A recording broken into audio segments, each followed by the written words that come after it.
নমস্কাৰ সকলোকে প্ৰথমতে স্বাগতম জনাইছোঁ নতুন ভিডিঅ' এটাৰ মাজলৈ। যিসকলে ইয়াতে এলটমেণ্ট লাভ কৰিব তেওঁলোকে এডমিশ্যনৰ বাবে যেতিয়া যাব তেতিয়া আণ্ডাৰটেকিং এখন লৈ যাব লাগিব। সেই আণ্ডাৰটেকিংখন কেনেকৈ বনাব আজি আপোনালোকক প্ৰচেছটো বুজাই দিম। ইয়াতে আপোনালোকে এডমিশ্যনৰ সময়ত ইম্পৰ্টেণ্ট ডকুমেণ্টছ কি লৈ যাব লাগিব সেইসমূহ চাওক। প্ৰুফ অফ এজ আপোনালোকে এজ প্ৰুফ হিচাপে মেট্ৰিকৰ আপোনালোকে এডমিট কাৰ্ডটো ল'বই আৰু যিখন চাৰ্টিফিকেট আছে সেইখন ল'ব, লগতে মাৰ্কশ্বিটখনো আপোনালোকে ল'বই লাগিব। আপোনালোকে হায়াৰ ছেকেণ্ডাৰী যিখন মাৰ্কশ্বিট আৰু পাছ চাৰ্টিফিকেট সেইবিলাক ল'বই। লগতে আপোনালোকৰ যদি গ্ৰেজুৱেশ্যন কৰিছে গ্ৰেজুৱেশ্যনৰ মাৰ্কশ্বিট পাছ চাৰ্টিফিকেট এইবিলাক লৈ যাব। যদি আপুনি কোনো কাষ্টৰ পৰা হয় তেনেহ'লে আপোনালোকে কাষ্ট চাৰ্টিফিকেটখন লাগিব। আপুনি যে অসমৰ স্থায়ী বাসিন্দা তাৰ বাবদ আপোনালোকৰ যিখন PRC আছে পাৰ্মানেণ্ট ৰেচিডেণ্ট চাৰ্টিফিকেট সেইখন লৈ যাব। আৰু যদি কোনোবাৰ PRC নাই তেনেহ'লে আপোনালোকে একো চিন্তা কৰিব নালাগে, আপোনালোকৰ যিখন ভোটাৰ কাৰ্ড আৰু আধাৰ কাৰ্ড লৈ যাব, আপোনালোকৰ সেইটো লৈ গ'লে হৈ যাব। তাৰপিছত যিসকলে PWD নাইবা EWS কোটাত এপ্লাই কৰিছে তেখেতসকলৰ কিন্তু EWS চাৰ্টিফিকেট আৰু PWD চাৰ্টিফিকেট লাগিব। যদি এই ক্ষেত্ৰত প্ৰডিউচ কৰিব নোৱাৰে কিন্তু এপ্লিকেশ্যনটো কেঞ্চেল কৰি দিয়া হ'ব। তাৰপিছত আহিল এতিয়া আণ্ডাৰটেকিংখন। আণ্ডাৰটেকিঙত আপোনালোকৰ কি লিখিব লাগে জানেনে? আণ্ডাৰটেকিঙত সেইটোৱে লিখিব লাগে যে আপোনালোকে যে এইটো অৰ্থাৎ 26-28 এই বৰ্ষত আপোনালোকে কেৱল এই DLED কৰ্চতহে এডমিশ্যন লৈছে বুলি বেলেগ আপোনালোকে কোনো ধৰণৰ ৰেগুলাৰ কৰ্চ কৰি থকা নাই, সেইটোৱে আপোনালোকে আণ্ডাৰটেকিঙত লিখিব লাগিব যে মই এইটোতে অকল এডমিশ্যন লৈছোঁ, বাকী কোনো ৰেগুলাৰ কৰ্চ কৰা নাই। আপোনালোকে অপেনত এডমিশ্যন লোৱা কোনো কথা নাই, অপেন কৰ্চ যদি আপোনালোকে কৰি আছে সেইটো একো দিগদাৰ নাই। কিন্তু অথৰিটি মে কেঞ্চেল মাই কেণ্ডিডেচাৰ, যে অথৰিটিয়ে মোৰ কেণ্ডিডেচাৰটো কেঞ্চেল কৰি দিব পাৰে যদিহে মই ৰেগুলাৰ কৰ্চ দুয়োটা একেলগে কৰি আছোঁ। সেইটোৱে লিখিব লাগে আপোনালোকে আণ্ডাৰটেকিঙত।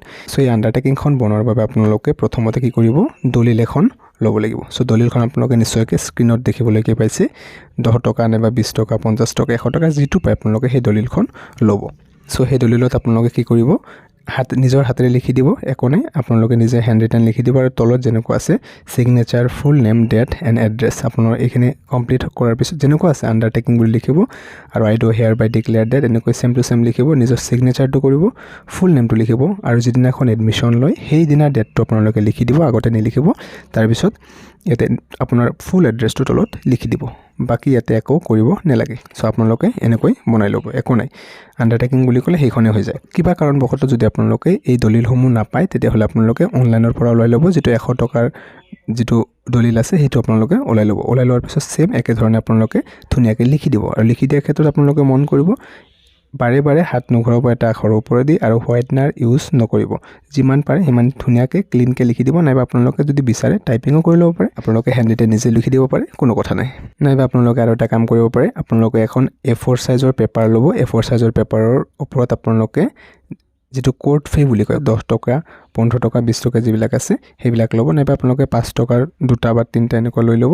2টা কোৰ্ট ফি আপোনালোকে পেজৰ একেবাৰে ওপৰৰ ফালে লগাই দিব। তাৰে তলত আণ্ডাৰটেকিং বুলি লিখি যিখিনি লিখা আছে ধুনীয়াকৈ লিখি signature, full name, date, address সেইখিনি ধুনীয়াকৈ লিখি দিব। বাকী একো নাই, আণ্ডাৰটেকিং বুলি ক'লে সেইখিনিয়ে বুজায়। এই ক্ষেত্ৰত বহুতে কি কৰে, ইয়াতে এডভকেটক লগ ধৰি বা টাইপিং কৰি উলিয়াই লৈ যায়, ছিগনেচাৰ লৈ লয়, সেই ক্ষেত্ৰত বহুতে 400-500 টকা এনে খৰচ কৰি দিয়ে। সেইখিনি আপোনালোকে কৰিব নালাগে, জাষ্ট আপোনালোকে দলিলখন কালেক্ট কৰিব আৰু নিজৰ লগত লৈ যাব, এইখিনি লিখি দিব, কোনো কথা নাই।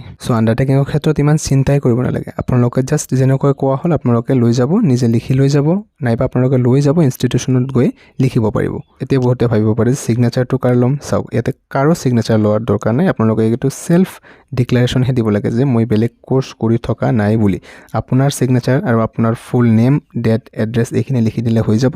আৰু যিবিলাক প্ৰচেছটো যেনেদৰে কোৱা হ'ল সেইটো আপোনালোকে নিশ্চয়কৈ ফ'ল' কৰিব। আশা কৰোঁ আপোনালোকৰ সকলোখিনি ডাউট ক্লিয়াৰ হৈ গ'ল আণ্ডাৰটেকিং কেনেকৈ বনাব সেই ক্ষেত্ৰত। বাকী যদি তথাপি আপোনালোকৰ কিবা ডাউট বাকী ৰৈ গৈছে আপোনালোকে কমেণ্টত নিশ্চয়কৈ জনাব। নেক্সট ভিডিঅ'টোত আপোনালোকৰ সৈতে আলোচনা কৰিম যে গভৰ্ণমেণ্ট ইনষ্টিটিউট আৰু প্ৰাইভেট ইনষ্টিটিউটত কিমান খৰচ পৰে সেইখিনিৰ বিষয়ে। ভিডিঅ'টো এইখিনি আছিলে। লাইক এটা কৰি ৰাখিব, নিজৰ সকলো ফ্ৰেণ্ডছৰ সৈতে শ্বেয়াৰ কৰিব। প্ৰথমবাৰ যদি আহিছে চেনেলটো নিশ্চয়কৈ ছাবস্ক্ৰাইব কৰি ৰাখিব পাৰে। ধন্যবাদ।